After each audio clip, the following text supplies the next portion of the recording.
sometimes. We get around. She's not part of it.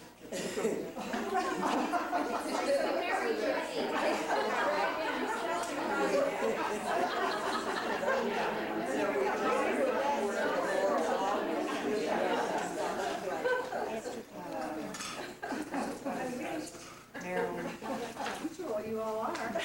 And it's such a delight to see you. You're so beautiful. I just look at you and think, those were the days, and we've come so far. And those of you that have the Silver Star medal as your name tag, Ruth said, "What are we going to tell them this stands for?" And I said, "I don't know." She said, "Survival." That's good. Good idea.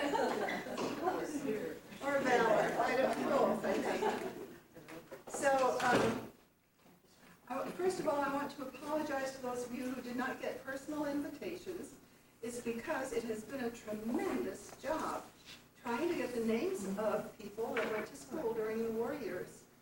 Because, of course, you got married, you moved away, and came back, and so on. And so, we've done a lot of sleuthing. We've done the best we could. And, of course, some of you read this in Rolling Melton's column. And people from out of state also read it. So that was good. And I'm just so excited at the prospect of our being able to share some of the things that happened during those years and what's happened to us since then. Because I think this is a remarkable group of ladies. And that includes me. I think we're all.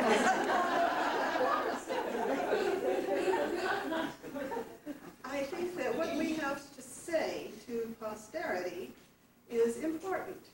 I'm not sure what it's going to be, but I think it's important because we did live through a time that, as I've said many times, it was a pivotal time for the women of this country and all over the world, because we stepped into new roles in many cases.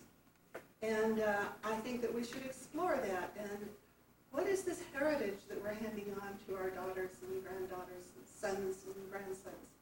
And so this hasn't been just a fun get-together in the planning. The point has been that also, because it's such a joy to see each other, but to record some of these things. And for instance, this tape that she is making right now, it will be put into the oral history archives, the archives of the University of Nevada Library, in the Nevada Women's History Group, and anyone else that, I suppose, women's studies, wherever, because there aren't too many of us who have lived this long and experienced the things that we have. I also want to explain that this program is being put on under the auspices of the Nevada Women's History Group, and our director, Jean Ford, is here, and she'd like to explain a little bit about it, and I think it's a very worthy group, and I'm a member, and Ruth is a member, and that's how this came about, is we were in there talking one day and looking at each other, and you know how it is, you see someone and think, where do I know her from? Was it school? Was it church? Was it work? What was it? And finally we decided we went to school together.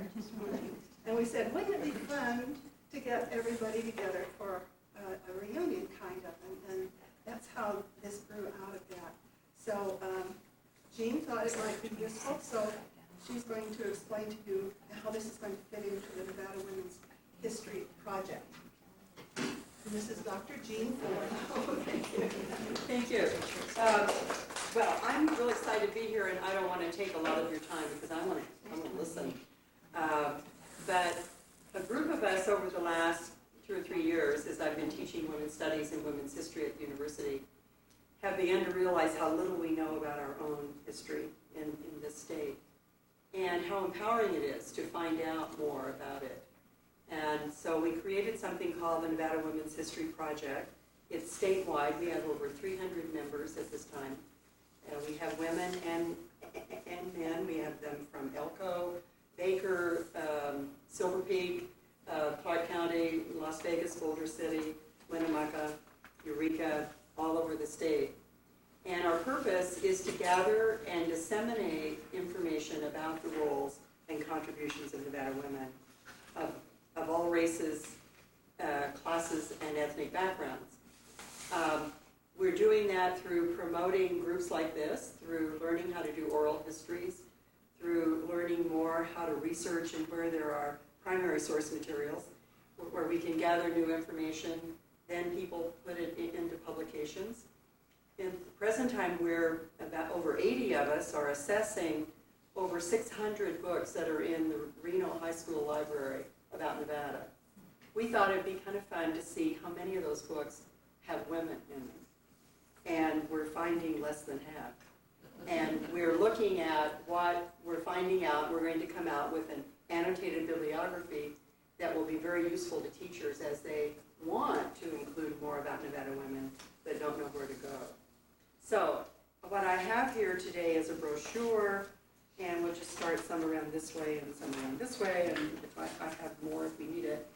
And this will tell you more about who we are, what we do. We're all volunteer at this point. Our offices are next door here on this floor. And we also are doing a statewide conference on March the 2nd and 3rd. It's here in Reno. That's a Sunday, Monday. And the conference is going to highlight a variety of aspects about Nevada women, from drama to workshops to booksellers. So I'll also pass around a brochure about the conference. If you're not interested, you just leave it on the table, but if you would like to take it home and take a look at it, we'd love to have you come. And I'll be happy to answer any questions later. I'm going to stick around for a while and listen in on what's going on. And what we would like to do is take the product that comes out of something like this and make sure that others know about it, and particularly that information gets into the schools. So that's our ultimate goal, and we welcome you in that effort. Thank you. Thank you. The Alumni Association was interested to hear that we were getting together, and they contacted me. They did furnish me with a list of the names of women who graduated from 1941 to 1945, but I didn't get it until it was too late to send invitations to all of them. Many of them, of course, I think only about half of them live within this area anyway. But it would still be nice for others to know about it. Anyway, I was contacted by the Alumni Association by Tom Hall, and he has put the Alumni Association at our disposal if we wish to do this again or whatever. And he also sent over a very lovely young lady, Susie Kuzinski. We were going to pretend that she's one of us. She's obviously not. She is the alumni program manager, and she brought a lot of presents for us out there on the table, and I think she'd also like to tell us a few things. Thank you, Esther. Yes.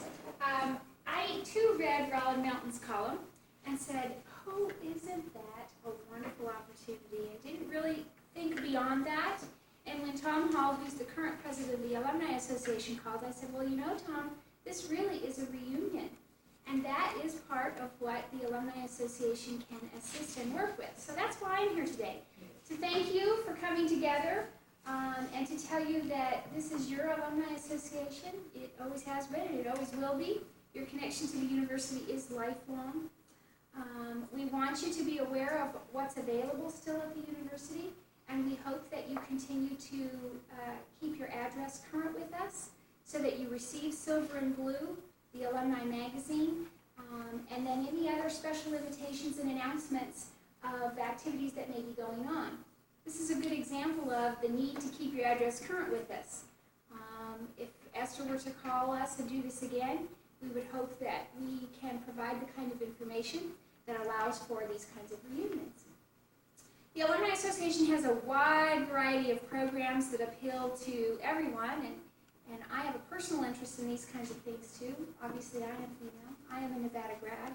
And I have a personal interest in history.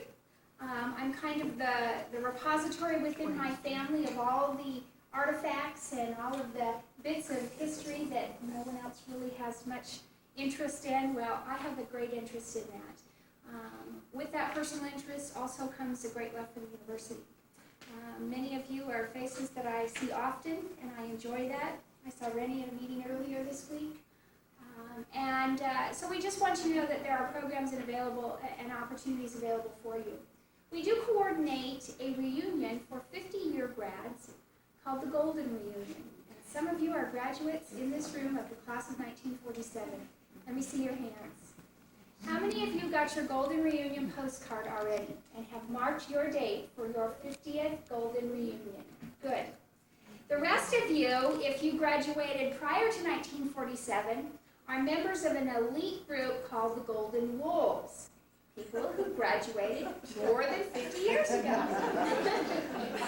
We like to provide the mechanism for you to continue to stay connected with the university. So we like to bring you back each year during commencement in conjunction with the Golden Reunion so that you can meet your friends and talk about the wonderful memories that you had at the university. The Golden Wolves group, the rest of you are a part of that, yes? Graduated more than 50 years ago? Wonderful. Your postcards were mailed Monday, but I did bring some for you. Commencement, and I'll pass those around. Again, if it doesn't pertain, just leave them on the table.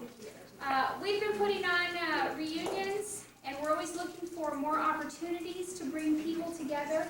And I wish you a wonderful afternoon. I appeal to each of you, if there's anything that we can ever do for you, we're the place where you need to come. Call us in Morrill Hall. My office is up on the 3rd floor. It's a wonderful place to be. And if we can ever help you with anything, don't hesitate to call us. I did leave some goodies, some pins and some buttons and keychains. Help yourself. Don't let me have to come back and take them home.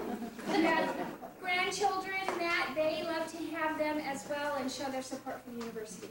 Do any of you have questions or concerns about the university or the Alumni Association that I might be able to answer for you? Tell them to come to the college.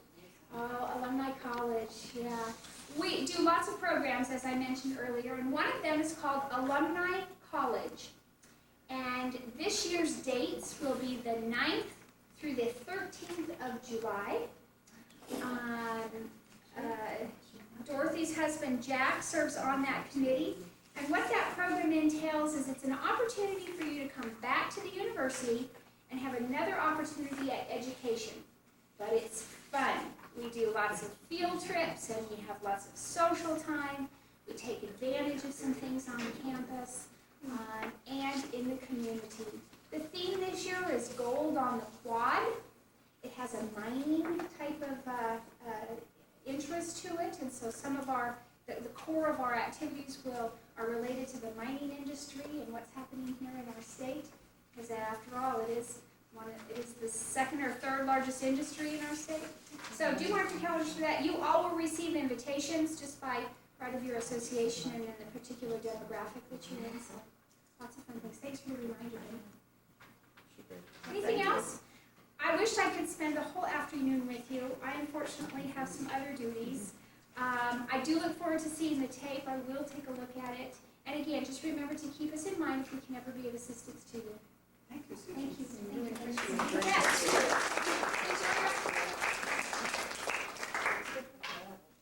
I also want to acknowledge the help that Rowan Milton gave us. He wants to hear about what happened here too.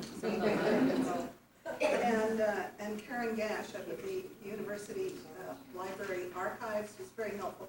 I spent a few hours up there. Very interesting things that I found.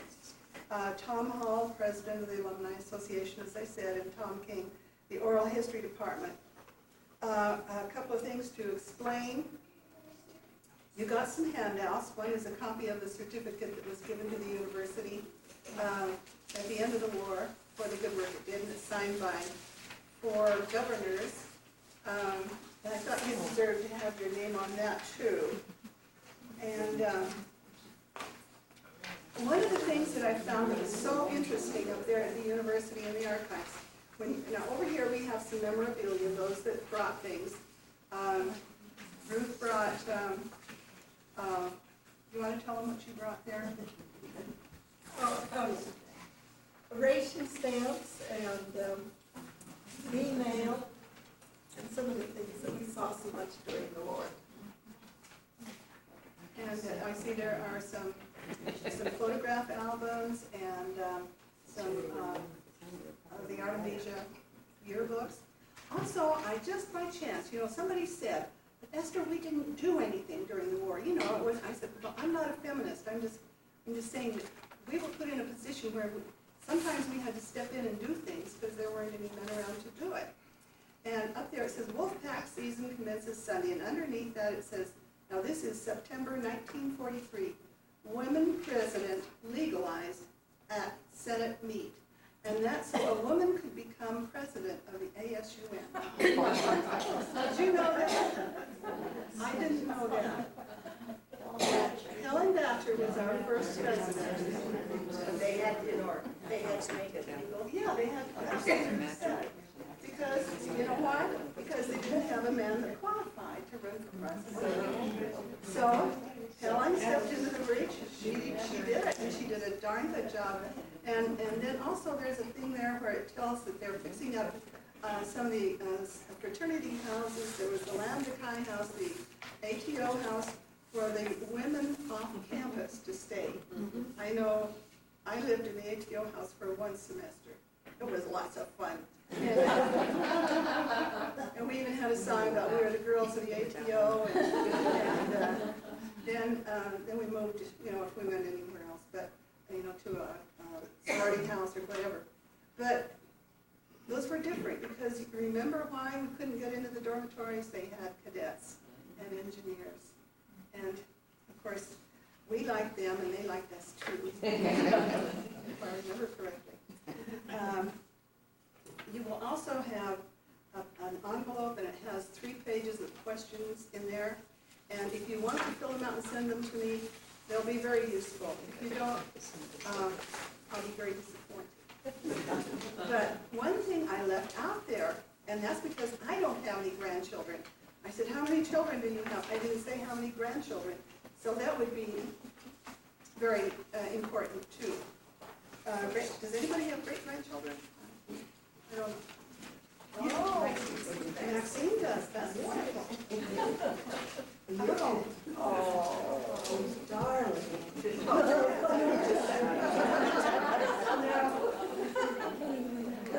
Now, we have all of these things to look at over here. Later on, we will have refreshments. Up there are some more on the blackboards. There are some other things of interest.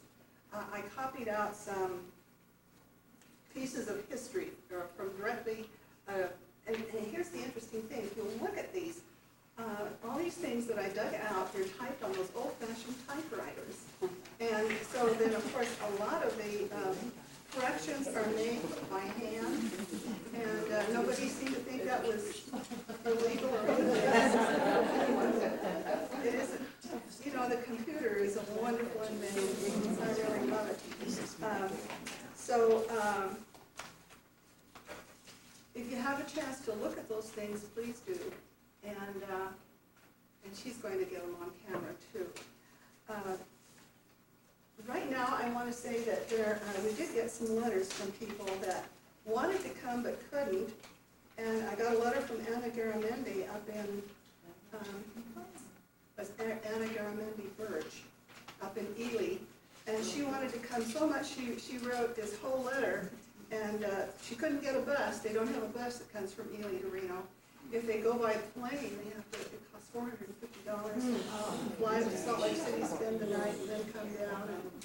And so she said to tell everybody that she'll be thinking of us, and she's going to send along some more of her thoughts, if she can remember back that far. That's what she said. Also got a letter from Viola Herrick, which I'll put out for people to read. It's all things that happened, but it's pretty much covered in other things that we have in a reading that's going to be done. She talks about Elsie's knees. Does anybody know Elsie's knees? She says, "Do you remember, I want to see Elsie's knees." That campaign brought nationwide attention to the university. In those days, majorettes' knees were never on display on the Nevada campus. So Margaret Mack, Dean of Women, said, a prize-winning baton twirler, one Elsie Crabtree by name, arrived and twirled her way to fame with a skirt that showed above her knees and aroused the dean's ire. To Elsie's defense, the student audience cries of, we want to see Elsie's knees, were heard ringing out from the hill all the way through town. We held the day, and the knees were displayed to nationwide publicity, although that skirt was long by the standards of today.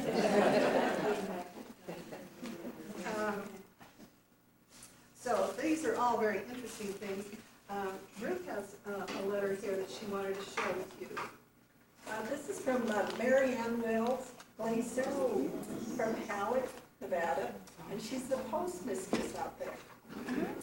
So she's coming in for the graduation reunion in May, and she says, things I remembered about our early years at Nevada.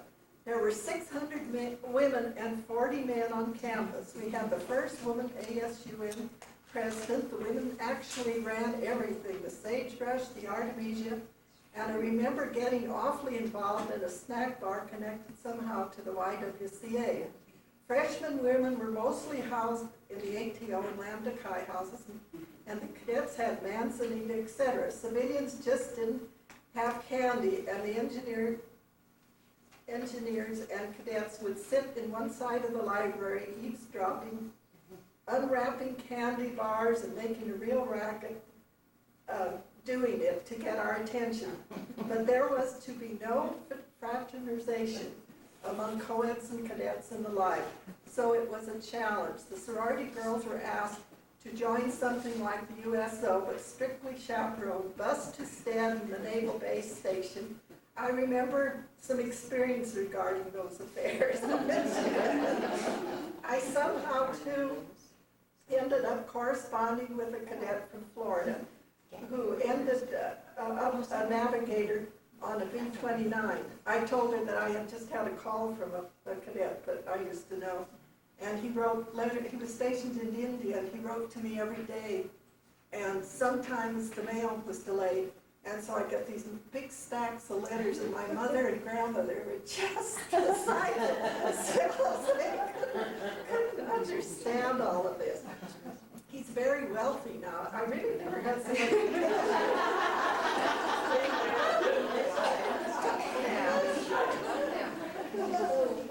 And she says, years later, when I was teaching, a friend of his ended up as a home ec teacher. Her husband has been very sick, so she went into that too, but it was great to hear from her. Excuse me, Ruth, I'll have to get her address. Good. Mary Ann and I got into the wrong art class. It was an advanced class, and it had, well, the best known campus artists, and we were too embarrassed to admit to our folly, and we both got D's. We had fun. Okay. I think we'll do our reading first, and then we'll each introduce ourselves. How's that? Our reading is taken from some information I found that was written about the university history during the war years, and I just copied it, and these ladies are going to read it. I think mine begins with this reading. This is the way we did it at Nevada in years of peace. Comment on the University of Nevada in 1940.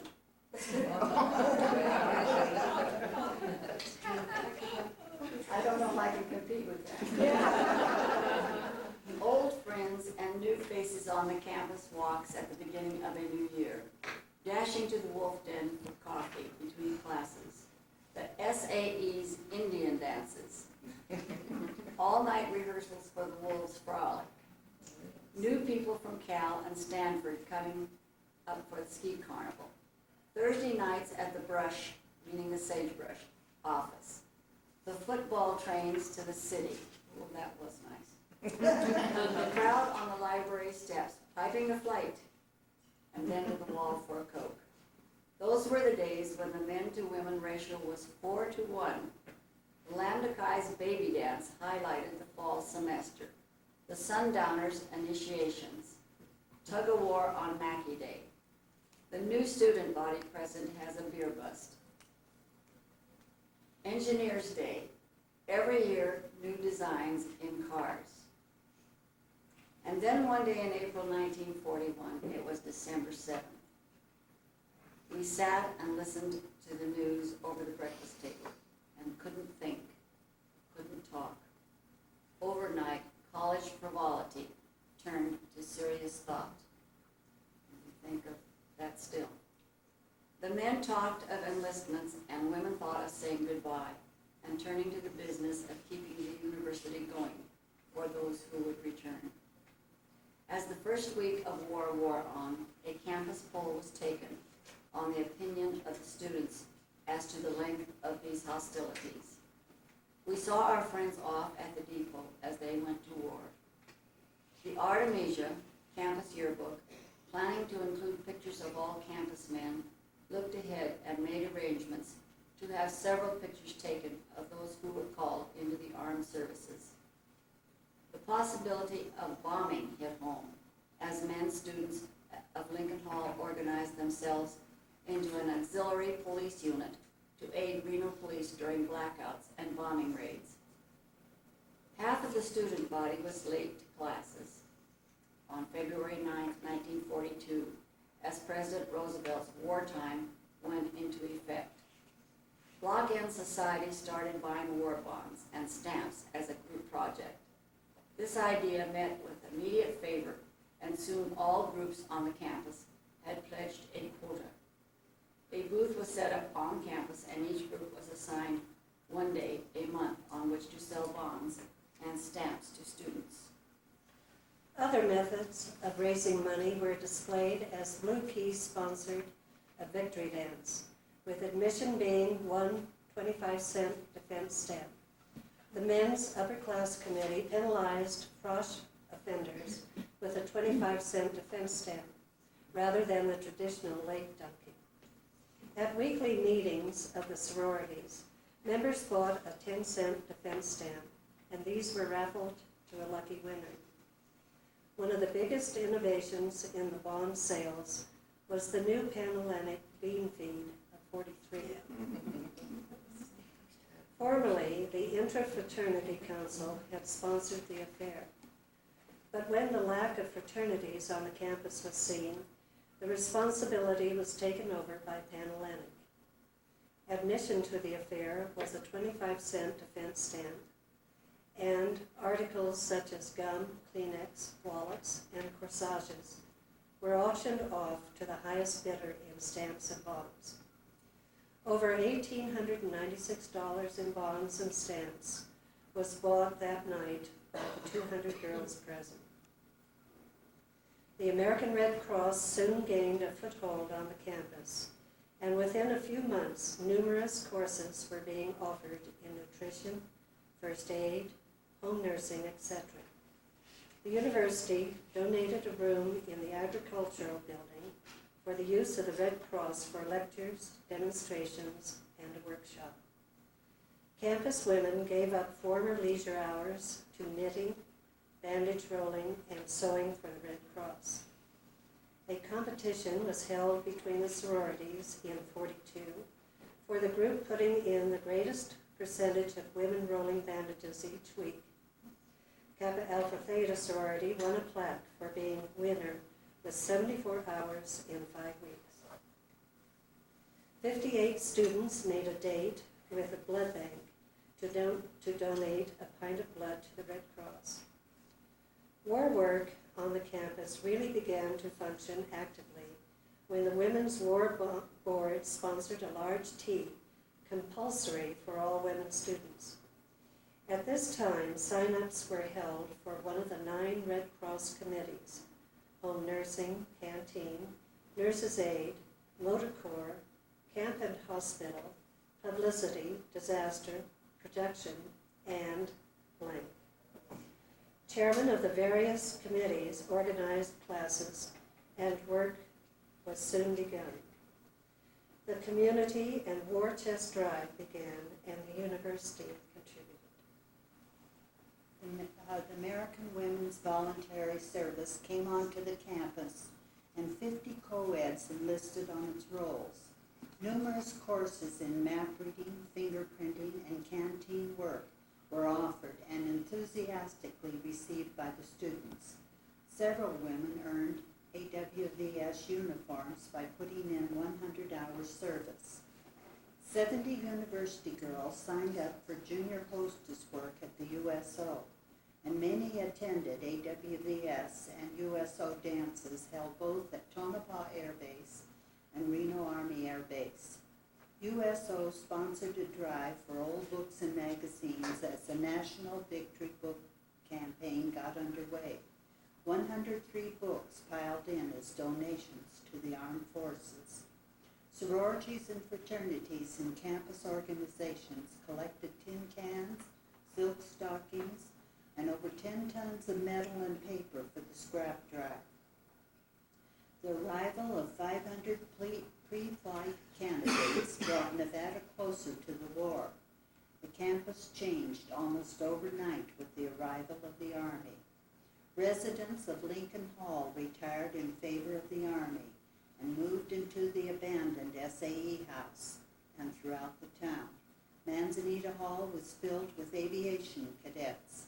Later, 300 of them were placed in the new gymnasium, especially prepared for their barracks. Squadrons of men marched from class to class, singing songs ranging from the Jolly Sixpence to the Army Air Corps song at the top of their voices. Up to the 3 and 4 resounded throughout the campus. The east side of the library was given over entirely to the Army. The Wolf Den closed its doors to civilians from 5:30 to 7:30 at night, and the Army used it for a post exchange. Independence started an errand service for cadets who could not leave the post for needed articles. 100 Army engineering students arrived, forcing residents of Artemisia Hall to vacate. Upper-class women took over the Lamakai House. Social life of the cadets and engineers was not neglected. Sororities and campus organizations gave numerous dances and social hours. AWVS sponsored a recreation center for the exclusive use of university trainees. Stressing bodybuilding, all civilian men were required to take a class of physical education which would prepare them for the Army. Because of so many men leaving the campus each week, the men's organizations faced extinction. Many of the groups gave up their charters for the duration. For the first time, due to the inaction of Blue Key, Sagens took over the Frost get-together given at the beginning of each year. Students paid homage to those in the armed forces. Fraternities dedicated plaques and service flags to their members, and AWS bought a service flag for women students serving in the armed forces. Due to the manpower shortage, the publication board removed the ban that publication heads must be upperclassmen. The ASUN Senate legalized women students as candidates for student body president. Helen Batcher, senior from Smith Valley, won the fall election of 1943 and served as the first woman student body president of the University of Nevada. Jack Fleming, Sagebrush editor, resigned, and Betty Malinoni and Melba Whittaker were named the first co-ed editors in Sagebrush history. Final examinations were given in the regular class period because 2-hour periods could not be arranged without upsetting Army schedules. Mackey Day plans were curtailed a great deal because of the war.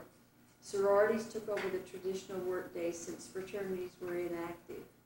Because fraternity skits were not able to be given, the annual skit assembly was canceled and a tree planting ceremony in honor of Thomas Jefferson was instigated. By April 1944, almost 3,000 former students of the University of Nevada were at war. Of this number, almost half were officers. There were then 48 women serving the armed forces. 21 men had lost their lives. 5 co-eds pledged themselves as cadet nurses. The good of 1944. Artemisia and Lincoln Hall were vacated once more, and plans were made for renovation for the fall term of 1944.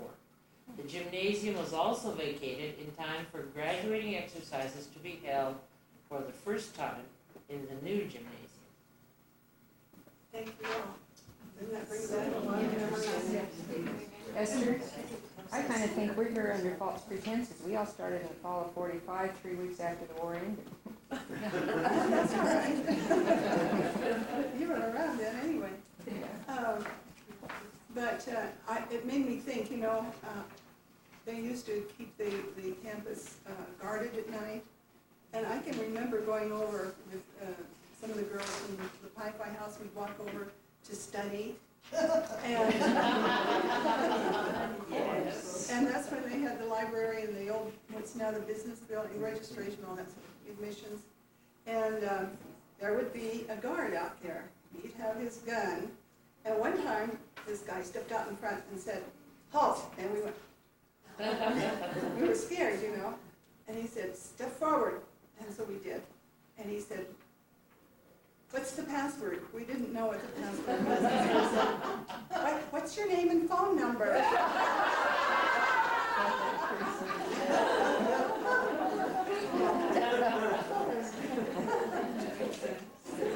Betty has something here to read about the cadets, and then we'll get into the introductions.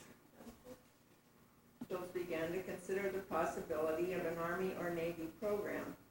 At a meeting of the War Council on December 11, 1942, the decision was made to offer the full facilities of the University of Nevada to the government to be used as needed, and a telegram was sent to the Honorable Paul V. McNutt, Chairman of the War Manpower Commission, saying, "The University of Nevada offers its facilities to the government for the training of workers in industry and members of the armed forces.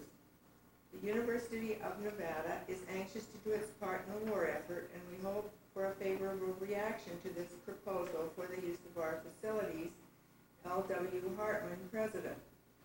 This action was taken 3 days before the chairman of the Executive Committee of the Association of Land Grant Colleges and Universities said in a telegram to Mr. McNutt, "It is my privilege to tender you the facilities of this system of institutions and assure you of their cooperation in any manner in which these institutions can be helpful in furthering the national war effort." The offer of the facilities at the University of Nevada to the government brought a quick response. On January 5th, 1943, Major Parkman telephoned to President Hartman from the headquarters of the Army Air Corps in Washington asking for information concerning our facilities for housing from 200 to 500 men.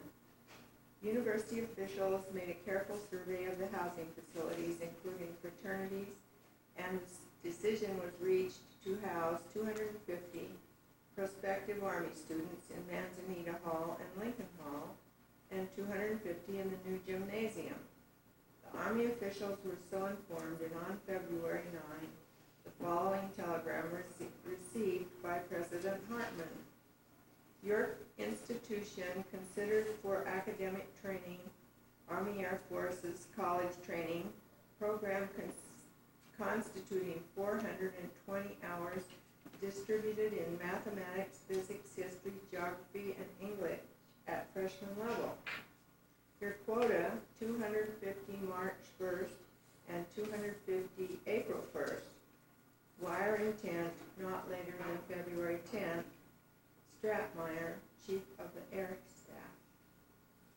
So that's how the university came to invite cadets and the engineers to be there. Because they wanted to be of service to the country, and also because they didn't have very many students. So anyway, that's part of the history, and there's stacks of information. It's fascinating when you get into it. So anyway, this I hope is the first of maybe we'll have a few more reunions. I don't know. It's going to be up to you ladies. And just to start out, I'd like to have us all introduce ourselves and tell a little bit, and we're gonna have to limit it because there are 26 of us, and if you don't mind running overtime, well, that's fine. But, I don't know, we all have a lot to say. I'm Esther Detweiler Early, and I did marry a man who came back from the war. Caught him while he wasn't looking. And we were married in 1947. We lived in Venezuela for 8 years. We came back and went into business here in Nevada, a very unusual business, credit with the casino industry, and all over the world. And I did not graduate when you people did. I went to school for 2 years, and then I got married, and I did not go back. I did not graduate until 1970. And so that's when I got my bachelor's, and I did, after that, I did teach, and then I was certified to teach in 3 different areas in special education. I taught in the Washoe Medical Center for 6 years, and then I resigned in order to work with my husband in the business, and finally did come to be manager of the Reno office. I have 3 children. I have a son who's an electrical engineer in LA. I have a daughter who's a family therapist, counselor here in Sparks, Reno area. And I have a daughter in San Diego who's a graphic arts artist. Anyway, my husband died in 1994. And so I've adjusted very well, and I think it's wonderful to keep busy. I've done a lot of work as a volunteer in various areas, and I'm going to be teaching a class this spring at TMCC on aging, a time for growth, and this is all part of it. Well, I never really got away from the university because I was a faculty wife for 30 years. My husband was a librarian, and I really loved it. I didn't get away from the Air Force either because he was in the reserve and retired as a lieutenant colonel. And my daughter was at the check-in station out. She was a superhero. Okay. Dorothy? I feel like I'm kind of an intruder because I really should have graduated in 38, if you would believe it. As it turned out, I was going to be the world's greatest pianist, I thought, and was working, trying to save my money, decided I wasn't going to make it, so I went for 1 year, 36 to 37. Then I went away to Los Angeles for 4 years, came back here, deciding I wasn't going to be that great musician, I wanted to be a social worker, and started out in 41 to 43. At that point, I married one of the engineers, one of the few engineers left here. And we went down to California at first, and then out to the East Coast where we lived for over 45 years. And came back here about 5 years ago. We have 4 children. I have a daughter who is in Tucson. She is a physical therapist. A son who is in near Atlantic City and is a computer specialist. And twin sons, one in New Haven, Connecticut, who is therapist with troubled children, and his twin owns a bar near Buffalo. We have 5 grandchildren, and we are thoroughly enjoying. My husband is very much with me. I feel very fortunate, having been married almost 54 years now. And we thoroughly enjoy being back in Reno and being involved to some extent with some of the programs here. Excuse me, I don't know your name. Dorothy Jones gets G-O-E-T. Could you say their names as you go around? I should have said my father was a professor here at the university. I grew up on the campus, talk about not getting away from it. We just lived below the campus on Lake Street here, and I used to play up here all the time, have a great time. And, so this is old home. Of course, the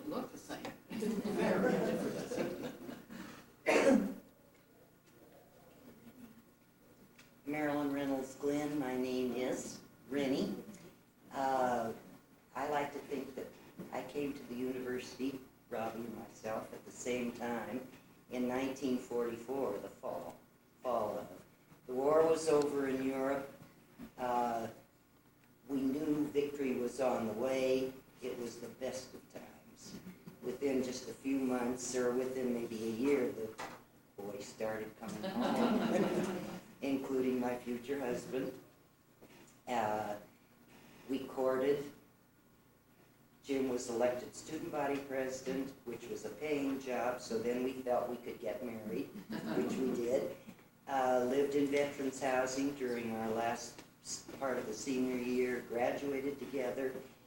Found it necessary, when we graduated, we couldn't find a job in Reno, so we had to leave.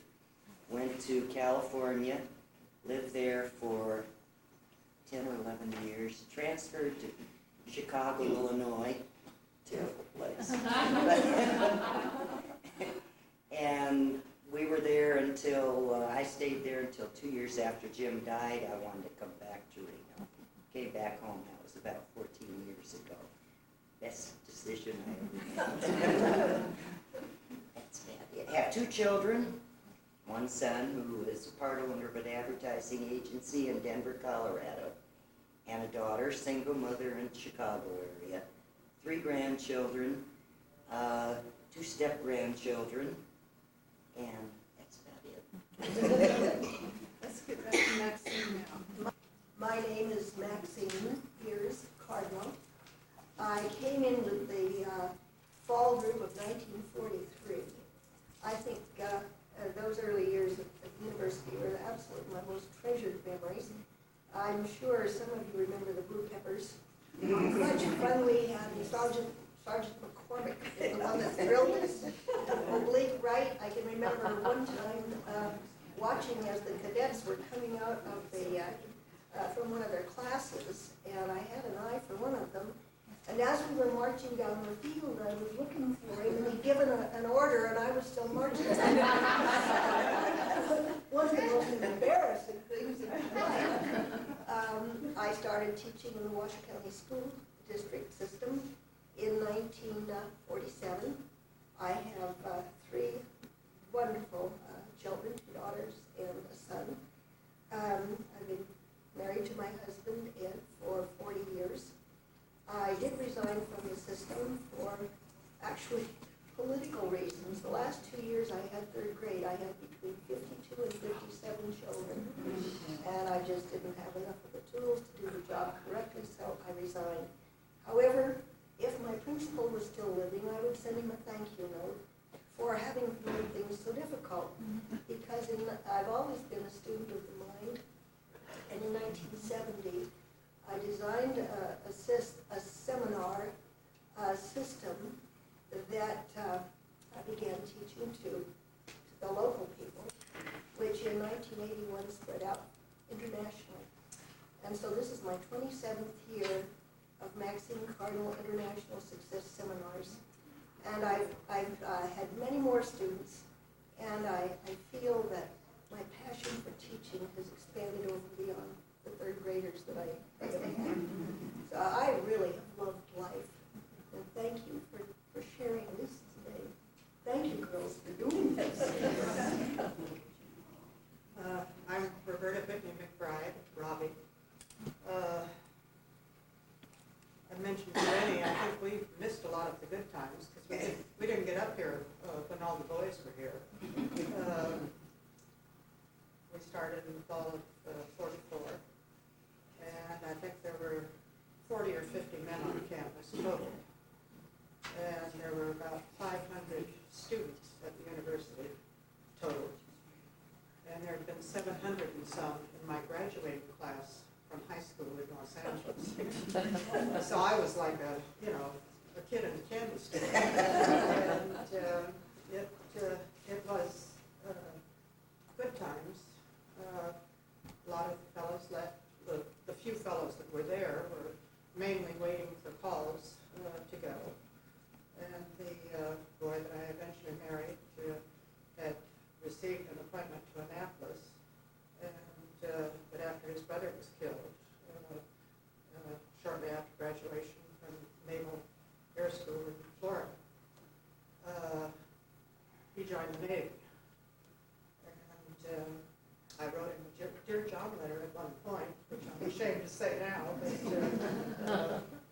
after we talked my mother into moving to Reno after the war, I went up to the sorority house for a ski party or something, I can't remember what it was. And he was coming out as I was walking in. And things took off from there. We were married 2 months later. It was a good time. It was a fun time, if you can call it that. And when the boys started coming back, that was really fun. But it was a good time. It was bittersweet, I think, in many instances. But being from a city like Los Angeles, it was different. We were called prune pickers.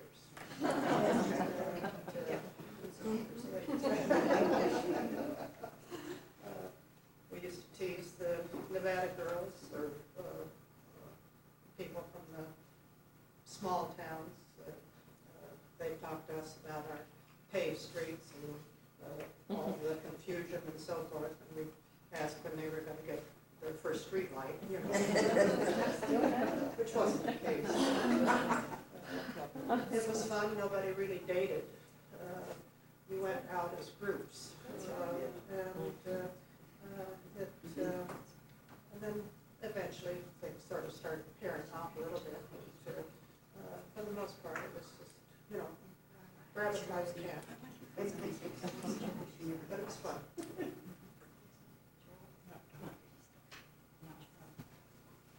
Okay, my name is Betty Zhang Walton-Spiel, and I came up to the university in 1943, and I loved every minute of it, and I thought it was wonderful.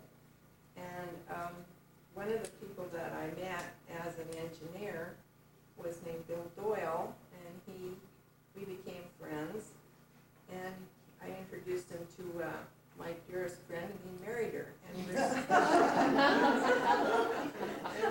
my husband and I just visited with him, so it's been a wonderful friendship. I think a lot of those things lasted a long time. So I taught school for 5 years, and I worked here at the WWCA as a program director for quite a long time. And I have 3 children, and I think that it's wonderful that we're hearing all these things, because it certainly brings back memories. I remember I worked in the library, the old library, which was the building that was described, that's now the office building, sort of. And I was down in the basement putting the books away. I used to have friends come to the back window of the basement, and we'd have talking while I wasn't actually putting the books away. So there were lots of things, fun things to remember. And when I graduated, I know I hated to leave it, and I really was crying. I felt so bad leaving the university. It was such a wonderful place. I'm Marilyn Amby Cusick, the Reno woman. All the time, entered university in 44 midterm, one of the last midterm classes, really. Graduated in 47 at regular time. I'm a Kappa Alpha Beta, and mother of 2, grandmother of 2, taught school at Reno High, consul there. Still have many friends. It's been great staying in Reno, and we knew everybody when we went to university. I remember almost everybody here. Good fond memories, and we got to know the professors.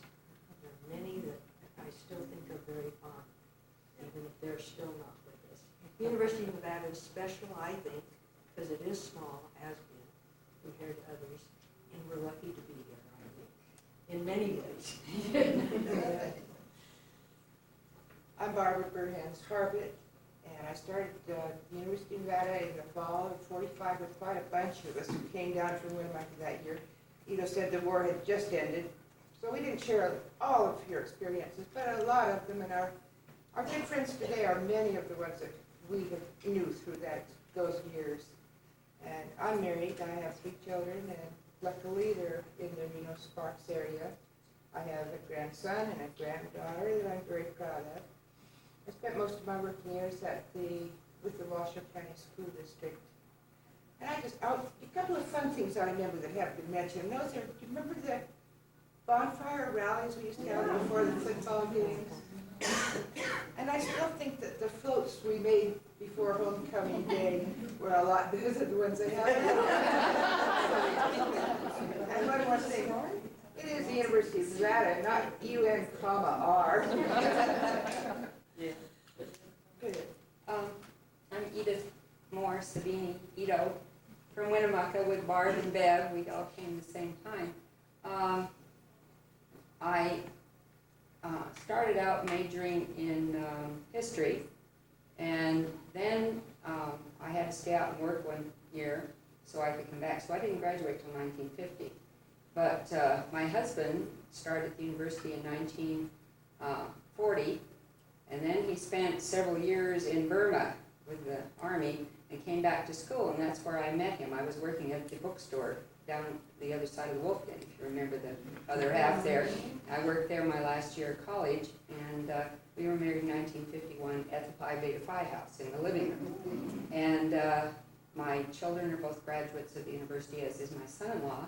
My son is a drug enforcement agent with the Drug Enforcement Agency in Seattle, and my daughter lives here in Sparks, and her husband also is a graduate of the university. They graduated, I don't remember what year they graduated.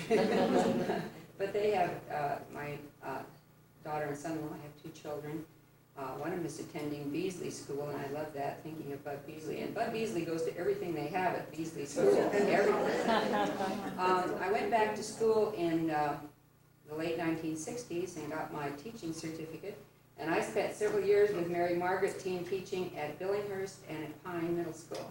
We had a great time. It was wonderful. I'm Beverly Burhans Horton, and I have a little different story to tell. I was a stay-at-home mom, so I'm very impressed with all the stories that are surrounding me. I have three daughters. Debbie is a doctor of chiropractic. Robin is a project coordinator with Harris Club. And Cindy is deep in computers in Las Vegas, and we have one grandson, Billy, who is 15. I spent my career being a Girl Scout leader, being a rainbow mother, being room mothers, being the mother for all the children whose mothers worked. Yes. And being a home economics major, I made choir robes for the church. I made dance costumes for my girls and the neighbors' girls. I was the big volunteer on the block, whether it was politics or at church or welcoming people to the neighborhood. I married my high school sweetheart, Bob Horton, who is a University of Nevada graduate, and my career has been following his career. I'm going to need to change. While she's changing, do you remember how we used to walk everywhere? Downtown. Well, nothing of what we've done to Iowa, all around town. I was there. It's all your fault. So I was just going to ask you, in case you don't get back in time, would you be interested in another reunion if it were put on in the springtime or somewhere? Sure. Okay, sure. Well, are you ready? Yes. Okay. My name in school was Mary Agnes Duffy. It's now Mary Agnes Duffy Matthews, only I actually got the Agnes. You can always tell how long people have known me, whether they call me Mary Agnes or Duffy. And it tickled me when you said Robbie and Reddy, because I hadn't thought of you ladies in years and years. And I didn't really know you very well on school, but I knew who you were. Oh dear.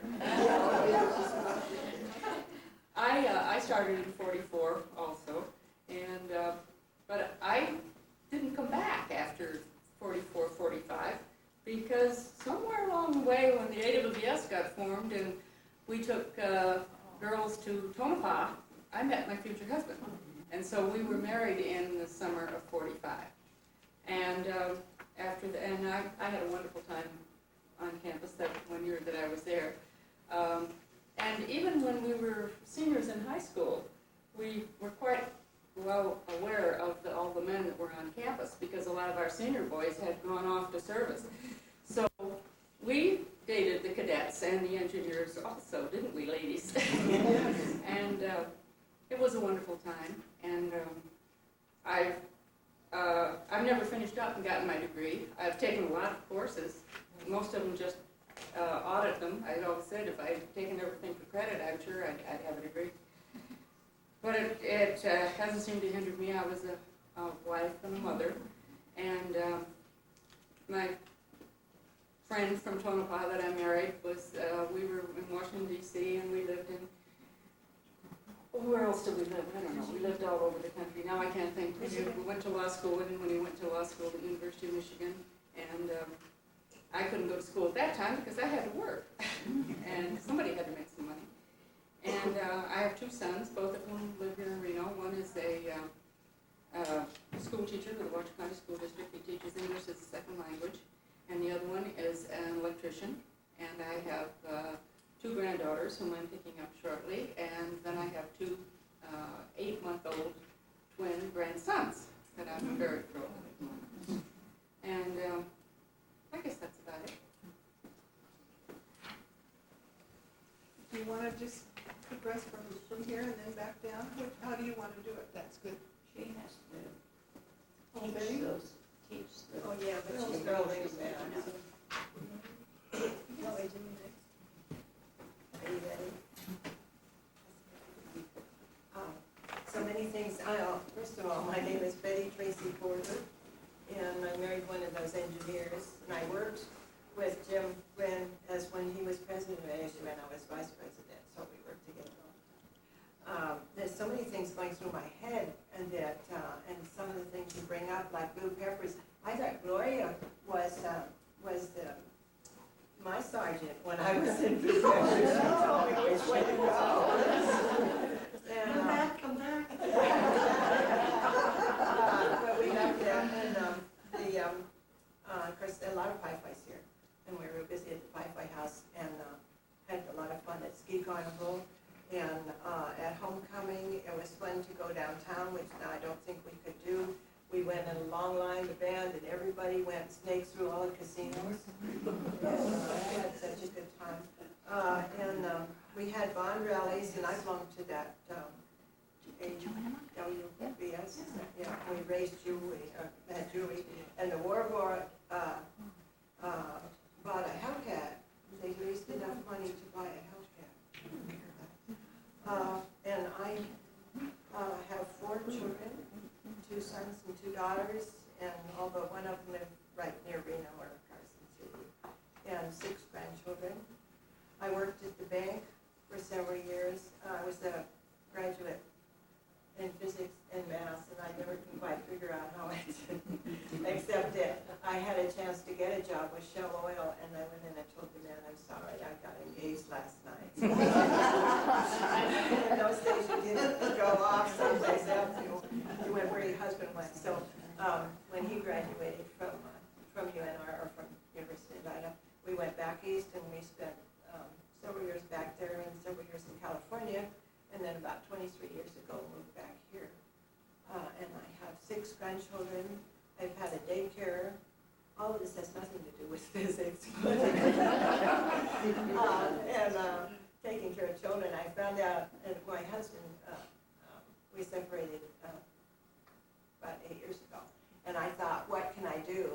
And figured that the talents that I had that I could still use were giving piano lessons, which I do. I have 15 piano pupils. And taking care of children, so I have a daycare, and now I take care of my grandkids and keep really busy and take care of some of my friends that can't get around, so I am a taxi cab driver. And they didn't mention the Hollywood shows on campus. We were in movies, we got 725 March. And we're in with Jean Crane. Jean Crane had to stay in her car and study while we played in the movie. And we ice skated on Manzanita Lake, which they don't, there's no ice there. And also at Idlewild Park, we had ice skating all the time. And so we had a lot of fun with that and meeting, and Mickey really used to sit there and tell joke after joke all day long. It was a real interesting, fun thing to do. And so I guess, I was skipping through some of these things. You mentioned the professors. Dr. Mason was my professor, of course, with the physics, and became like a second father to me. When I had my piano recital Dr. Mason was on the edge of his chair the whole time. So I had two daddies. Betty? But I enjoyed school. Yeah, apartment for baby. That was Margie. Too. Yeah, that's when we were in those shows, and it was fun. Margie was their stand-in.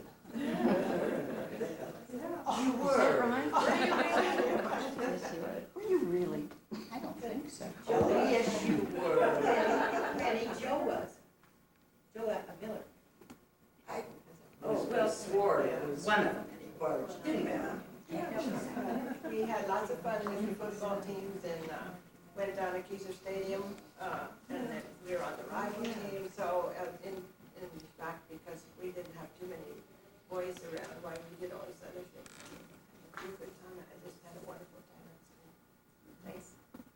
I'd like to interrupt for just 1 second here, for refreshments, or do you want to do this?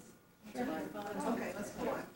So let's finish up with these three ladies since you're aiming this way, and then we'll go back down, okay? I'm Marilyn Dugan Perkins, and I was in the class of 47. I wasn't going to tell about campus time, but I was on the sagebrush, and keeping it going was just desperate. You know, there were so few people. And Teddy Charlton and I used to go down to Harold's Club, and get one of the Heralds, I don't know which one, and tell him we didn't have any money to get the brush. And he'd say, all right, you kids, don't come in here now. Just wait there, and I'll get you some money, and give us $250. And he'd say, now, I don't want the name of the club. Don't give it, don't use our name. You keep that paper going. Keep that paper going. That's how we kept it going until the boys came back. I married a university graduate, a mining engineer, and we traveled, I say from California to New York, stopped at Wyoming along the way, and then came back to Nevada in 61 or 2 or something. Went back to Tonopah, which I always swore I'd never do. And then came back to Reno, and I got a certificate and got into special ed, and had a wonderful time teaching very special people. I have 3 children who are all Nevada graduates, and my oldest granddaughter is a freshman. So it's been a nice life, and it was a wonderful 4 years. She has a beautiful daughter. Oh, your daughter.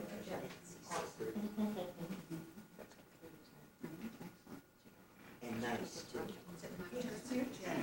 My name is Joanne Record Sorensen, and I have not left this area in all this time. And I was in college from 39 to 43, and I married a man from Sparks, so we have lived here.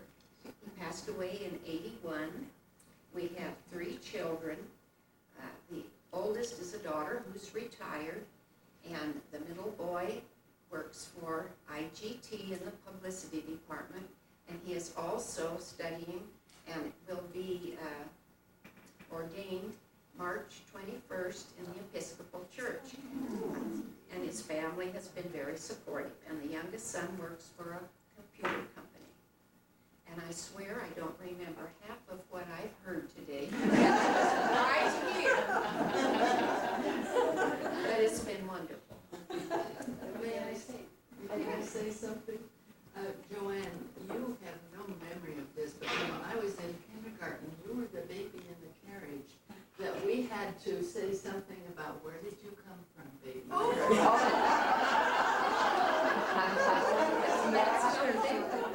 The Artist Ring School. Where did she come from? It wasn't Minneapolis.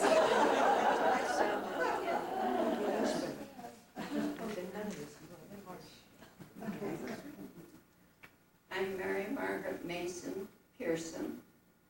I graduated in 44. I was there during those years of very few men, except in my freshman year. I don't really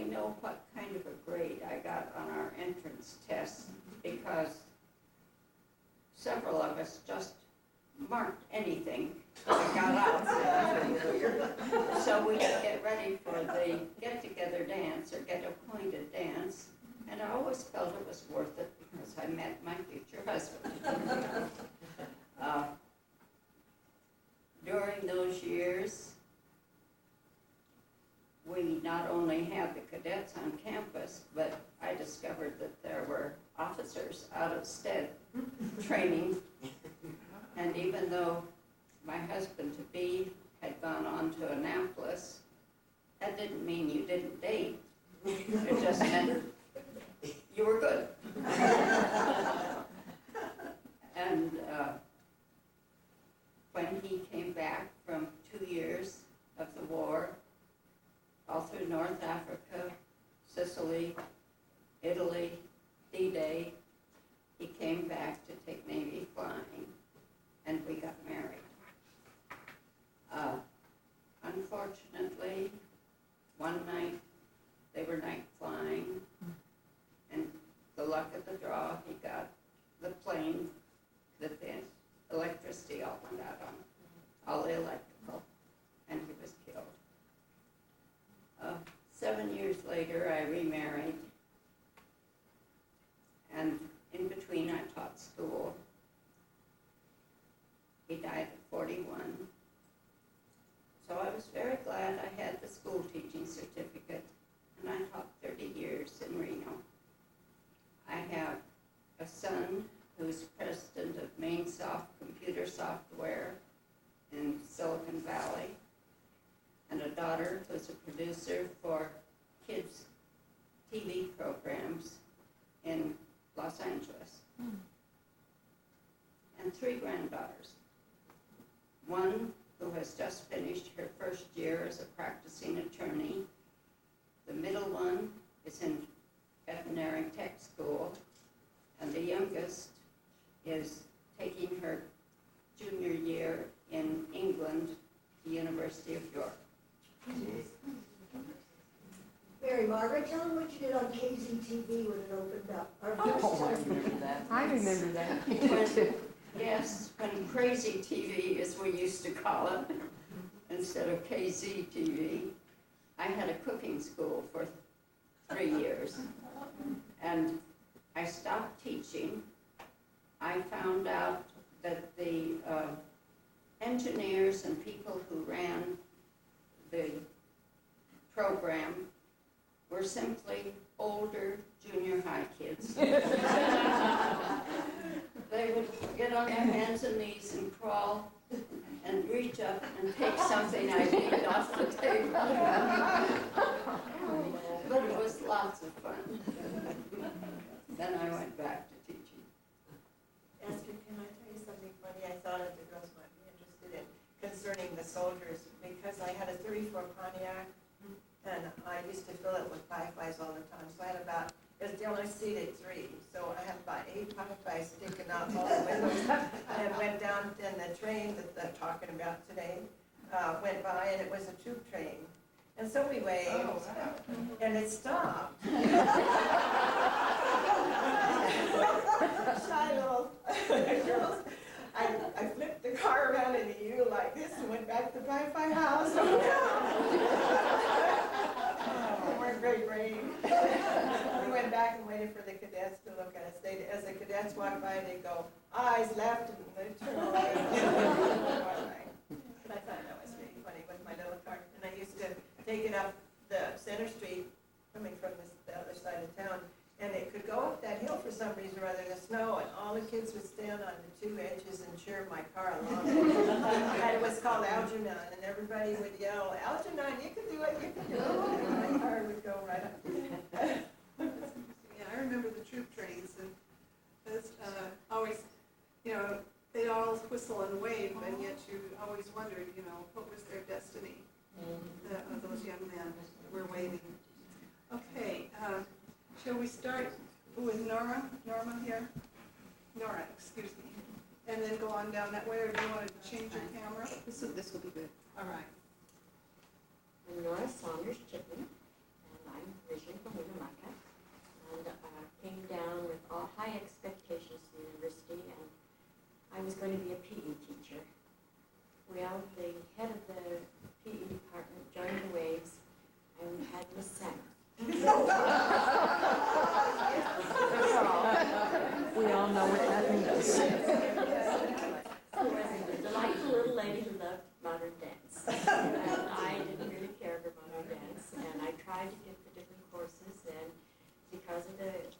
military on the campus, they weren't getting them or you couldn't get them. And so I didn't follow the teaching route, which I should have probably. And I eventually ended up in the social work. And after I graduated, I stayed out a semester trying to decide what to do. Went back and became a social worker, went over to the children's home in Carson City, which was located on Prison Road. And we had about 200 children, 200 of us living in a 3-story building. And I had charge of the older girls from 12 to 18. And I was just 20. So it was quite a challenge to me. I married about a year later and set out to see Nevada first with my husband, who was a survey crew with the Nevada Highway Department. And although I'm a 3rd generation Nevadan, I lived in places I had never heard of. I would go where there was no road, and when there was a road that you could finally navigate, we left. And it was a very challenging life. I think I'm going to write a book about it someday. People won't believe the conditions under which we lived in those days.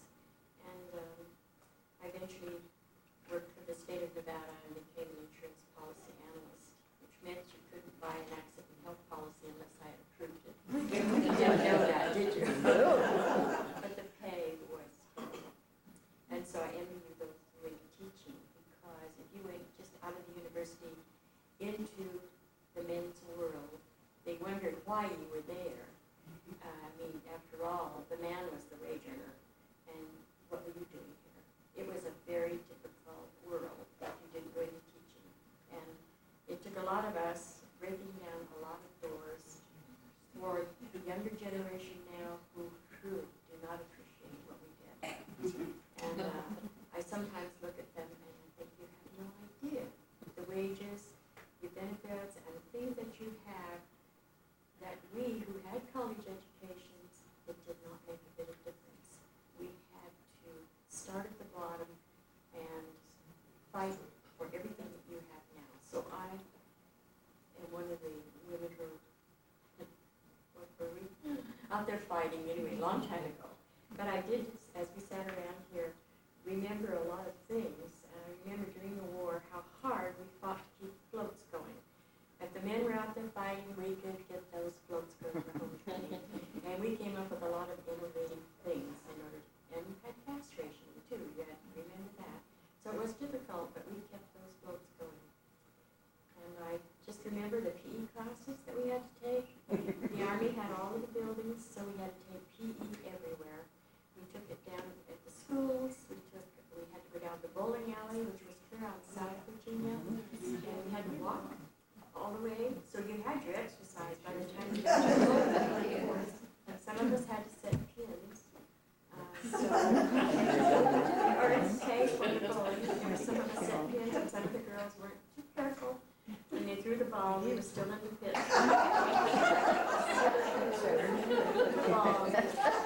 I even did horseback riding for PE. They had to do grand shout, but I didn't Valley around that area someplace now. And we took horseback riding. We even performed before the rodeo on our horses. Me, who had never been on a horse before, but we did a masterful job of doing the different reels on the horses, and were well appreciated. And we also had the advantage of big bands. I don't know if any of you got to go to some of those dances, but the military is bringing in these big bands, and we really didn't understand what a privilege that was until I listened to some of the big bands now, and I thought, my word, we used to go down to Tony's El Patio Ball, and we would dance with the soldiers and have a marvelous time, not realizing what a big opportunity that was for us. And they would also call from Arthur Murray's dance studio up to the dorms and say, we need some girls to come down here and be partners for these fellows. They want to learn how to dance, and you can get it for free if you come down. So a lot of us would go down and learn to tango and rumba. Never ever used it after that. So came back and we had to do those dances. And I lived in the ATO house, which was an experience all of its own. And they were mentioning about dating, and I brought this up to one of my friends. I remember there were so many fellows coming in and not telling the girls that they were married, that when a new platoon would come in, we would have a bulletin board with all the married men's names listed. So that we didn't, there was a lot of hard feelings and disappointments going on, and so the officers in charge took care of that by putting the men's names up in the dorms. And I can remember when we moved back into Artemisia, we were still 3 in a room. In most of those cases, there's still not enough room. There's 3 of us in one room. And my roommate and I were in charge of getting magazines and things for the mezzanine area. And we'd go to this one lady and Patty, she said, "Do you need cigarettes? Stockings?" Those were still rationed. And so we ended up with cigarettes and stockings. My roommate was a smoker. And it was hard. I remember my mother giving me my ration stamp to take down to university because they needed everything that they had. But we needed our ration stamps for the university. And I used to work in what they call the Dow House, the dining hall, and where I keep. And that was also an experience of dealing with football players who got all the meat and we didn't. There was a lot of feeling, how come they got all this good stuff and we don't? But they were the draw to the university. And so it was a fascinating time, a happy time when the university football team came out and all the girls would get their pom-poms and the poor little band would play and yes, and the Blue Peppers would march. So, and we did have some nice trips down to San Francisco on the train with the band play because it was still raging. So I have 2 children, and one is in Germany. She's lived there almost 18 years. She's a journalist and went to work for Stars and Stripes, a military newspaper. She was head of the letters to the editor department there. She always claimed to be the Ann-Landers of the military. And she was the only one that they could complain to without being tortured. So I have a son in San Luis Obispo, California, who has his own automotive business. And we are presently living in Carson City, and we like it there. That's the end of my story. Remember the Blue Bloomers? Yes. Miss Salmon? Miss Oh, Salmon. Yes. the Bloomers, oh my. Yes, I remember. No, we passed that. Was Oh, yes. We used to go across the floor as fast as we could so we could turn around and watch everybody else. Excuse me, go ahead. I just couldn't resist that one. As Nora was talking, I couldn't help but think, I think I was one of those that not sent the ball down. The ball down while I was doing it. I came from Lovelock and went to the University of Nevada, starting in 1940, was graduated in 1944. My husband and I dated from 1942 until he was called to the war. And when he went to war, that fall of 44, I went out to teach up at Wells, Nevada. And Wells is the end of the earth. If you know what I'm talking about. Seems so not so much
Gloria Mapes Walker.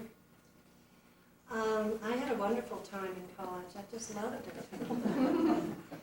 I remember, I think it was, I graduated in the 47 class. I think it was our sophomore year that we decided to resurrect the homecoming skit, Will's Frolic. And we were concerned that the people coming wouldn't get their money's worth, so we charged very little. And that was our big mistake because it was a wonderful show. The Gamma Fives put on a terrific spoof of Shakespeare. The Triadelts had hot chocolate. We had to go down from the Triadel house standing in a van or a truck because we had black all over our legs. We had a little band in that. Mary Beth Elkins with the bass viol. And I think Mary Lou Ferguson was on the clarinet. It was a wonderful, wonderful show. And then we also, that year, started the Homecoming Sweetheart.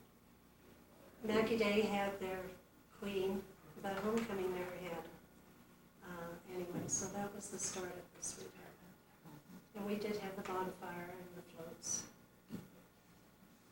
One year, the administrative president formulated a group going around the state to try to interest high school students into coming to the university. And that was the first time I changed a tire. I think it took the whole car to do it. We were down in Boulder Dam, going down through it, and I saw these two men who looked very familiar to me, but I didn't know. The closer I got, the more I realized it was my brother and my uncle. I had no idea they were going to be there, and they certainly didn't know I would. I think I got my Social Security card by working as an extra at one of the movies. That was when we, let's see, we had many of the stars then. And we probably still would have, except they decided to stop inviting them or allowing the movies to come on campus. Well, it was a very fond time of my life. I'm my husband, Bill Walker, and I have 3 children. We have a daughter, Emily, living in Reno, a son who's presently in real estate in Oklahoma, though he claims that's not going to be his home. And our youngest daughter, Gloria, lives in Michigan. And she and Andy have 2 children, 4 and a half, Alexandria, and soon to be 2, Mason. I'm Eleanor Jensen Erickson from Garden Hill, and I remember sitting in class all the time while everybody else was taking notes. I sat there and knit these big sweaters, in browns or greens or blues. Well, anyway, after graduating, I taught school in Fallon, Germany, and Reno, and I'm now retired, and in between playing bridge, I do volunteer work. Play a lot of duplicate bridge. I'm Mary Lou Covington Knoll, and the reason I asked for names is I certainly didn't recognize Maxine Bears. I couldn't have, and there are several people I really didn't recognize, but it's nice to see you again. I came from McGill, and when Anna Garaminti said that they didn't have a bus anymore, I rode the Hiskey stage. And that was an exciting time, especially when the rod went out and you sat on the highway for a long time, getting told at Austin Summit and just go down freewheeling and whatnot. It was interesting because I live in the ATO house, and it was different. I know we slept, there were 8 of us that slept on a sun porch, and our room had 2 closets, two desks and 2 chests of drawers, I guess is what was that, and maybe a couple of chairs. That was what was in the room, and the rest of it. Nights could be rather disconcerting on the sleeping porch, depending on who went out that night, who had done what, who was swinging from bed to bed, you know. We had some of those that did that, but it was interesting. And yeah, they were bunk beds. So if you were lucky, at least I thought if you were lucky, you got on the bottom, and I was on the bottom, thank goodness. But anyway, that was the way it was. And it was almost an open air deal. It was cool out there, but you know, we were young and it was fine. Well, I had a good time at the university. I was a Phi, and I majored in history and economics, which really didn't do me very much good. And I went to work for Procter & Gamble in San Francisco, and then later went back to university and got my teaching certificate and took Eleanor's place in Fallon when she went on to, when she came back to Reno before she went to Germany. So I taught the 6th grade in Fallon only 1 year, and it was a terrible class. If any of you remember Al Seeliger, he apologized to me at the end of the year for having had such a terrible class. It really was. It was unbelievable. And at the end of that year, I married my husband, who was from Missouri but was teaching high school in Carson City, and met him through a college chum that introduced us. And we lived in various places. He went on to the University of Denver and got his MBA, and then we worked in Chicago for 4 years, and Chicago had a lot to be desired. I agree with what you said. It's a nice place to be from in a lot of ways. And we came back to Nevada. I never dreamed that I would spend all of my life in Nevada. Well, that was not my dream when I was growing up in McGill, believe me. And I had a very good life in McGill, but that was not my dream. But my husband loved Nevada, and we came back, and he worked for the state until 1984 when he retired. And we have 2 daughters. One lives in Portland and one lives in Sacramento. No grandchildren, and probably will never have any. But that's their decision. That certainly isn't mine. But it's been an interesting time, and it's been a good life. And I noticed we're all lucky because it says here, 1943 end of year review, life expectancy 62.9. So we're all living up for all time. We don't have to worry about it. Yes, for sure. I'll tell you, just let me get focused. Thank you. That's good. I'm Mary Ancho Davis, and a lot of the good part of my life was here at the University of Nevada.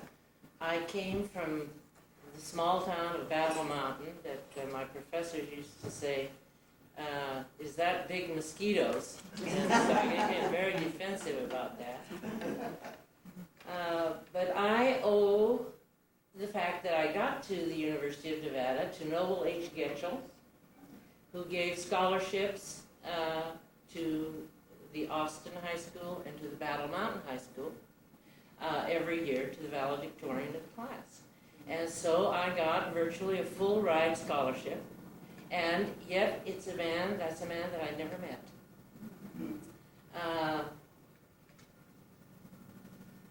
I remember being asked to grade papers because I was a good English student by Dr. Miller.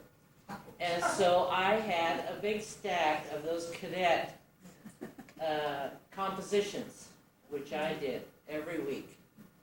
And so they always said, "What is your telephone number?" And so we had a lot of fun putting the morgue and all and then we would get these nasty little remarks later on in another paper when they found out that the telephone number you gave them was of the morgue. So that was interesting. graduated, I was very startled when I was offered a job as an assistant professor, and of course that's the very bottom of the ladder. You could hardly live on what they paid an assistant professor in those days. But anyway, it was teaching Spanish, which I loved. And so I taught Spanish. And I never go by Morrill Hall, but what I don't remember, the classroom up on the second floor where I had my class. And it's a long-standing joke with all my friends that I married one of my students. And so he had come back from the war, and then I received, after getting my degree at the university, what maybe some of you received. Do you remember? They gave us a putting husband through diploma. And so I also worked for 2 years with Jeanette Rhodes as the assistant registrar. And so by that time I had put husband through, and we went on into the education world. He retired in Carson City as the president of the community college there, and we've been there ever since. We have 3 children and 4 grandchildren, and that's just about it. And I feel fortunate to have a husband when I hear of so many who lost their husbands. May I add, Mary Ancho at that time was the first person, and I think I met in the ATO house.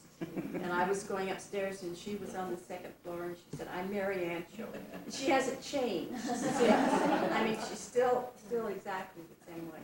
She really has. Grown much. Well, I mean, I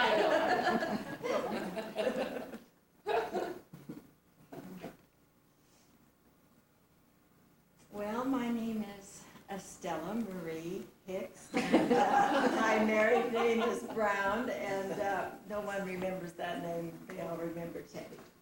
I came up on the campus in 1943, a few years after Elsie Crabtree had been here, and Pat Ireland helped me now. And I wore our skirts a little shorter than she did, I think. During the war years, fabric, shoes, so forth were very difficult to come by, and I remember Pat and I had to really try very hard to get fabric for our new uniforms. It took the whole summer. Gray Reeds just simply couldn't get it in, and finally they said, well, we're going to have some mill-ins, and maybe you can put them together. And it didn't work, of course, but we eventually were able to get fabric. And when I looked at my daughter's wardrobe going through college and remembered what my wardrobe consisted of, and especially the shoes, it was quite a comparison. I intended to be a lawyer, and Professor Smith took me aside and he said, "Miss Hicks, you will get put in someone's back room and never see the light of day." And so that ended my career goals. I didn't pursue it hard enough, I guess. But my father said, well, what are you going to do with the pre-law degree if you're not going to law school? And he said, you'd better take something else. So I took education, and I became a teacher. I married John Webster Brown in 1949, so we have about 47 years of married life behind us. I did do some teaching later on after our family arrived, and finally retired after accumulating about 14 years in the education field. We have 3 children. We have a son who is a doctor in the ER in Washomed. I hope you don't get to meet him. We have a son who's a lawyer in Southern California, and our daughter just getting a master's in education. She was in fashion merchandising for a while and decided that was not her field. So I feel very fortunate also. I I moved here from Arizona and actually never went to a reunion from the high school I graduated from, but did attend one reunion in Colorado where I went to high school for 3 years. And I know what it's like to greet the people that made such an impression on me in my early years. And it's wonderful to see you all. I'm Rose Nanini Meredith, and I graduated in 47, so I came in 43. And as I think back on those 4 years, I don't know how we found time to be in so many activities. We were just going from one club to the other club to the other club.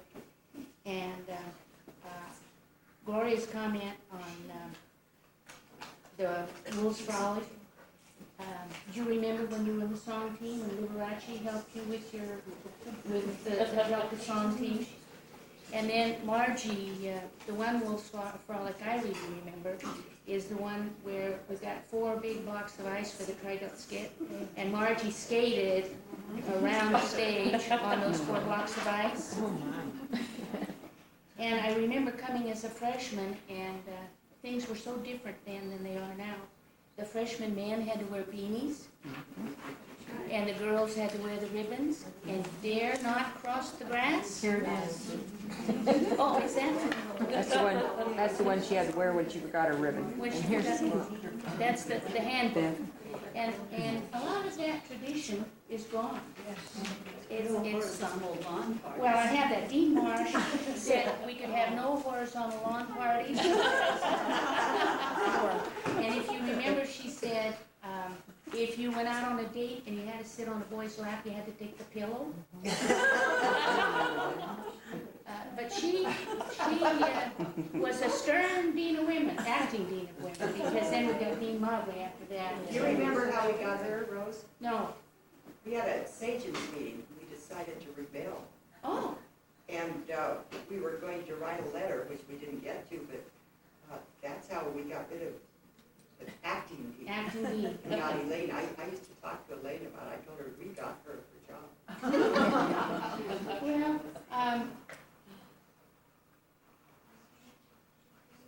school was great. It went too fast. And then I had Mary for Spanish. She was my Spanish teacher. And she wasn't much older than I was. And then I found myself in exactly the same position because I was a teaching assistant in French and Italian for 2 years. And everybody in there was older than I was. I remember going in the first day and sitting down on the front seat by the door watching as my future students came in. And one of them said to the other, wonder who this old bag Meredith is. I had just been married 3 days, so the name Meredith was a new one for me too. I had been married 3 days, and then I went to work. I taught at the university, and then I taught at Sparks Middle School with Mary Margaret and Teddy for 5 years. And then I stopped to have my son, and soon after that, went to work with my husband to run a reinforcing and structural steel business, which I did for 15 years. And then I was divorced in 1970 and went back to teaching school. And I taught for 21 years at Swope Middle School, French and Italian.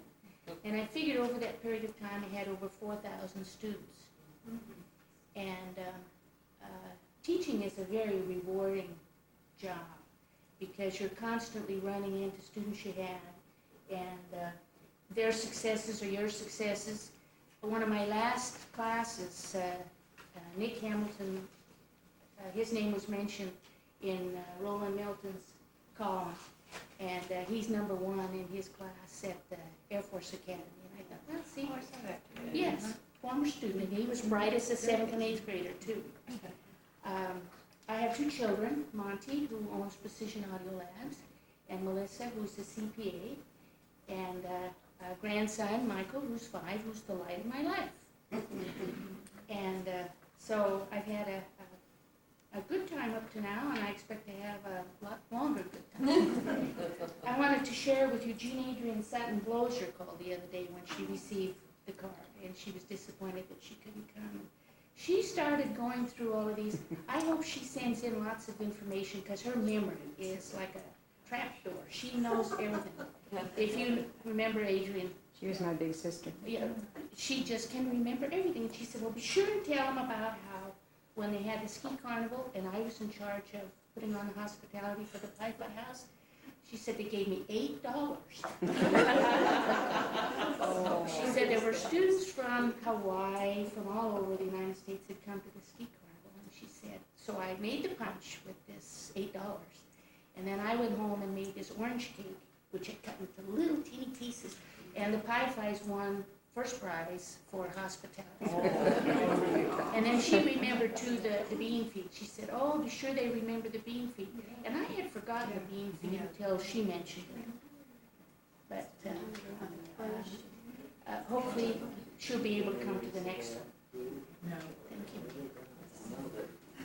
I'm Margie Menu Olson, and I had a marvelous time at the University of Nevada, but I have a terrible memory, and so I'm delighted to hear, because as you say these names, all these pictures come back, Miss Samuth and Dean Mobley, and nobody mentioned Dr. Inwood, but he was one of my main teachers, and I really appreciate the nudges to memory. Somebody said, remember all the cadets on the university, and I said, I well, they weren't there when I did. My memory's not quite as bad as I was afraid it was. But I think we should do more of this. It's been lovely, and thank you, ladies, for putting it together. May I interject a couple more things? Dr. Inwood took me to the ATO house the day I came to the university. His parents brought me to Carson City, and then they brought me to Reno, and it was long. That was the way I got there, because it was war. But talking about Dean Marsh,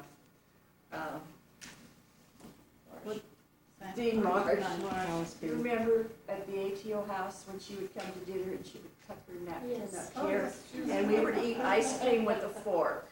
And that didn't go over very well, because it's rather difficult to eat ice cream with a fork, especially when it's melting. That was one of the memories of Dean Marsh. They were a good influence on our life. Oh, yes, they were.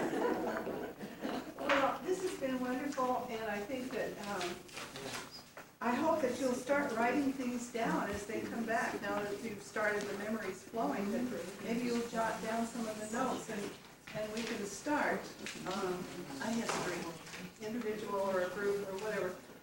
Does anybody have any suggestions on where we go from here as a group? Why don't we go in with something during the alumni celebration that they have each year? We have a little segment of some sort. Since they offered to help us, Might lose their attendance too. Okay, and what is that, the alumni? Alumni college? Okay, we could do that. And so there, in your questionnaires there, it'll say, do you want to do this again? And if so, what could you tell? You'll notice out there that there's a little kitty, and you're our guest as far as the refreshments and the handouts and everything are concerned. This is for money for this taping. It's going to cost us $100 to get the taping done. And so that's what that is for. So if you'd help us out on that, we'd appreciate it. See, Beulah Haddo Hawkins said that she'd be with us next time if we ever do it. Jean Marie Proctor would have been here, but she was afraid to drive down from Markleyville. Forgot to mention them. Susan. It's really wherever. Way out there. Well, it's been fascinating, it's been wonderful, and so, shall we have sort of a circle, let's all stand up and just have a circle, and then we'll go out and have some refreshments, and we'll visit out there at the hall as long as you want. Excuse me, I'll move this camera. Careful. Which way you go? They'd sing all these songs. And all the songs. And Adrian said, and then they'd go. Yeah. In unison. It doesn't sound her Gabby.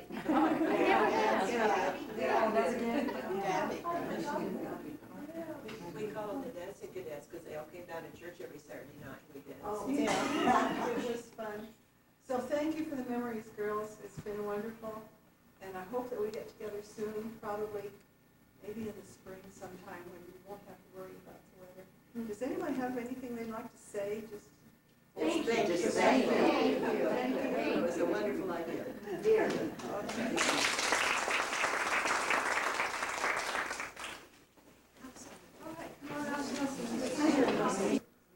Maybe you could say something. Now. Okay, this is a representation of some of the memorabilia that was brought by the people who came here today. On this one right over here, it shows some of the slang that we used. Do you dig it? And he's saying to his girlfriend, plug the platter, poodle size, sign off the girlfriend, let's shuffle, Pepsi-Cola standing by and the pallets panting. And down here we have a copy of the sagebrush that we talked about earlier on when they made it legal for women to run for president, ASUN. And here are some things that Ruth brought. Savings bonds, these are, we would buy 10-cent stamps, and when this was filled, we would buy a 1750 bond. Here's a ration book. They rationed meat, sugar, just about everything that would tasted any good. And so you would have to have certain kinds of ration stamps to buy certain ration things. And this is a piece of email, or V-mail, excuse me. And they would send letters from the servicemen to us by V-mail. They would photograph it, reduce it in size, and then send it. They could also censor the letters when they came through that way. They would just cut out certain sections if they found anything that sounded threatening to the security of the United States. Here's a 1944 Artemisia, a yearbook. Many of the girls that we're talking today are in this book. And shows a lot of the fun we had. We had fun as well as, there were sad things that happened. And this is a scrapbook, Esther Early's scrapbook.